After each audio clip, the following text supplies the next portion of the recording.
GMS அகாடமிலேருந்து நாங்கள் இப்போ பேசிகிட்ருக்கோம். இப்போ எதுக்காக இந்த வீடியோனா, நீட் எக்ஸாம் எல்லோரும் எழுத போகிறாங்க. ஸோ நான் எழுதுறவங்களுக்காக என்னென்னலாம் பண்ணலாம், என்ன பண்ணக்கூடாது அப்படிங்கிற டிப்ஸ் சொல்கிறதுக்காக தான் வீடியோ பண்ணுறோம். எழுதுகிறவங்க எல்லாத்துக்கும் first all the best. Next என்னென்னலாம் கொண்டு போகணும், என்னென்னலாம் கொண்டு போகக்கூடாது அப்படிங்கிற ஒரு சில விஷயங்கள் சொல்ல போகிறோம். ஃபஸ்ட்டு என்ன பண்ணணும்னா, ரிப்போர்ட்டிங் டைம் என்ன கொடுத்துருக்காங்கன்னா 11 o'clock கொடுத்துருக்காங்க. ஸோ நீங்கள் 11 o'clock கண்டிப்பாக எல்லோரும் எக்ஸாம் சென்டருக்கு எல்லோரும் போயிருங்க.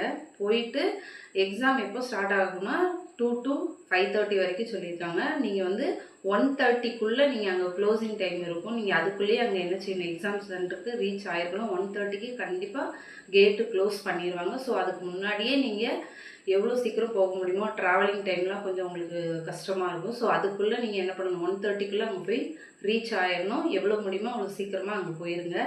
1:30க்கு உள்ளே ரீச் ஆனதுக்கப்புறம் நீங்கள் கேட்டு க்ளோஸ் பண்ணிட்டாங்கன்னா அடுத்து ஓப்பன் பண்ணவே மாட்டாங்க. ஸோ அதுக்குள்ளே ரீச் ஆகிடுங்க.